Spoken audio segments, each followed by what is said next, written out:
Hey guys, it's Sunmin and welcome back to Your Money Game, the show where you'll get better with saving, spending and investing towards your financial independence. So in the past couple of videos, I've been focusing on the subject of us going through this financial crisis.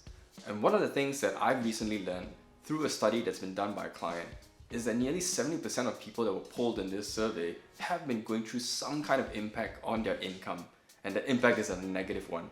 Now, I've been through that situation before, which is why I'm sharing this video. But what I also realized during that period is that it wasn't just about making cuts to my spending, but it was also trying to balance my sanity as well.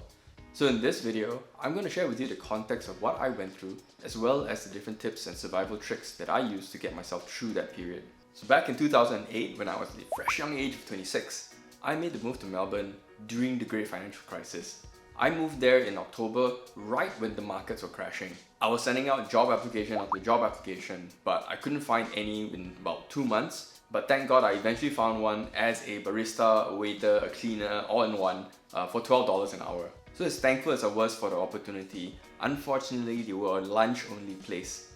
What that meant was they had limited hours to give out and they had to balance it across the different staff members they had.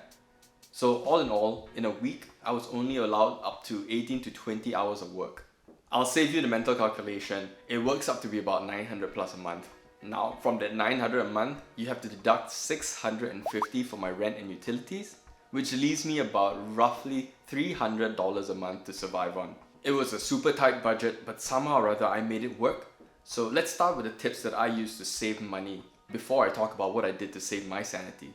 And as you probably have realized with your own spending, one of the biggest things to worry about is food. So the first strategy was for me to really break down all my costs up to every single meal. To give you an example, my breakfast was usually 2 slices of bread, one having a little bit of Nutella, the other having some peanut butter, and having it all with a glass of cold milk. What I did was I actually broke down every single spread of peanut butter, every single spread of Nutella, each slice of bread, and of course the cost of that cup of milk. The second thing I did was to trade meal variety for predictability.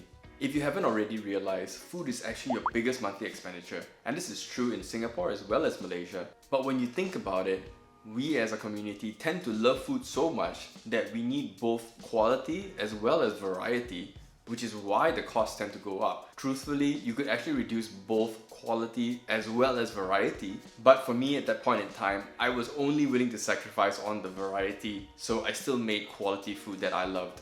So when you forgo variety in your meals, you begin to add predictability to your budget. So it's one less thing to worry about. At that point in time, I was sharing an apartment, and on top of that, I didn't have a lot of kitchen appliances. I didn't really practice bulk cooking, but if I could go back in time, that's something that I would probably advise myself to do a little bit more bulk cooking, and that would probably save me a bit more money. Speaking of bulk cooking, the next thing I did was focus on bulk buying, as well as buying in a smarter way. While it sounds fairly common sense, a lot of people don't do it because one, it seems like there's a lot of cost up front, and two, a lot of people only bulk buy when it comes to certain kind of durables like maybe toilet paper, but they might not think about bulk buying in other areas. So it's true in Melbourne and as well as the supermarkets here as well. They always have specials.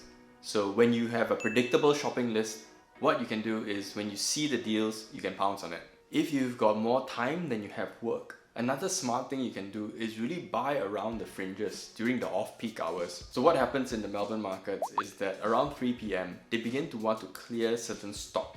So I remember buying a kilogram of beef for $5 to $6. You can look for certain off-peak pricing for other type of entertainment as well. For example, like cinema tickets. So beyond the lifestyle challenges that I had to make, moving from Malaysia to Australia, and then on top of that, going through such a radical change in the way I spent money, it was really psychologically difficult. To help ease some of that, here's what I did to maintain my sanity. The first thing I did was to be kinder when I compromised. So remember I said I had 2 slices of bread, Nutella and peanut butter. I was willing to compromise on the quality of the bread.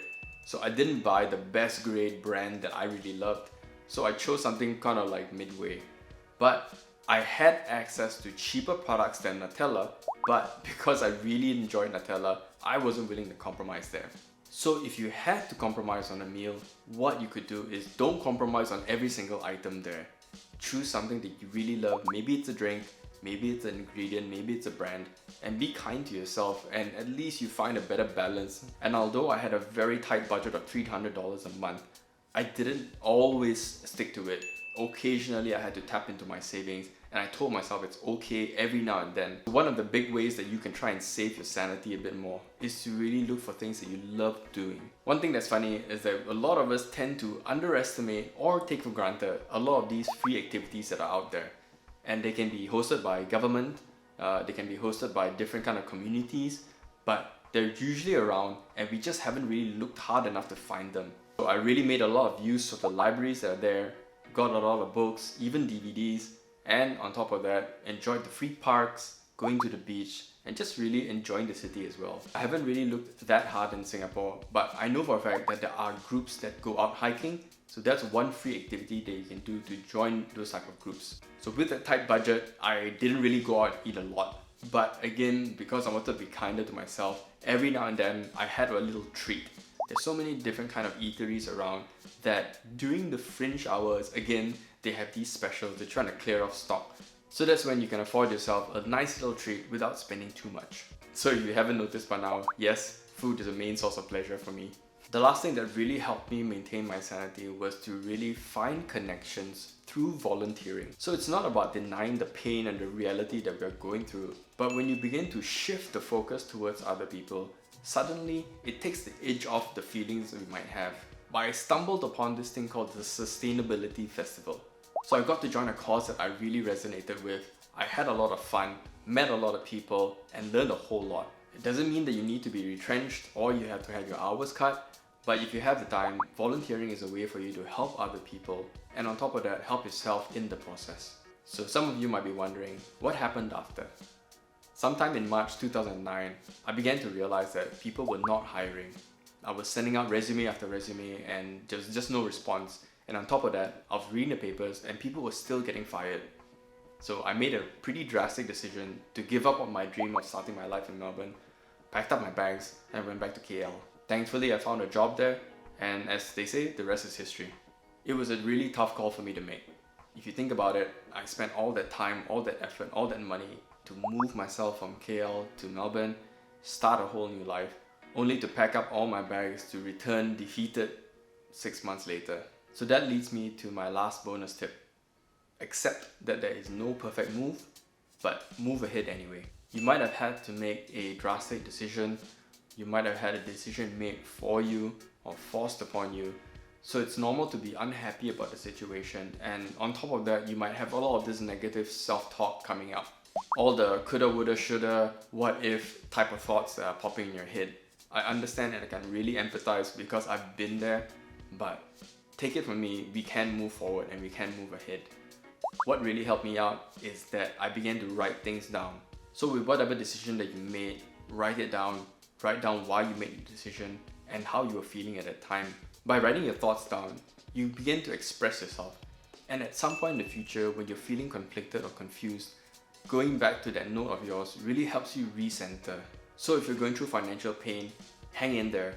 Keep taking one step ahead at a time, and eventually I know you're going to get towards that goal that you have.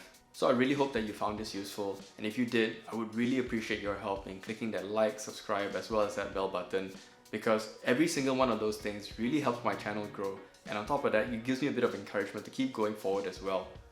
So keep on taking your steps forward, and I'll see you again next Sunday with a brand new video. And until then, take care and keep playing your own game.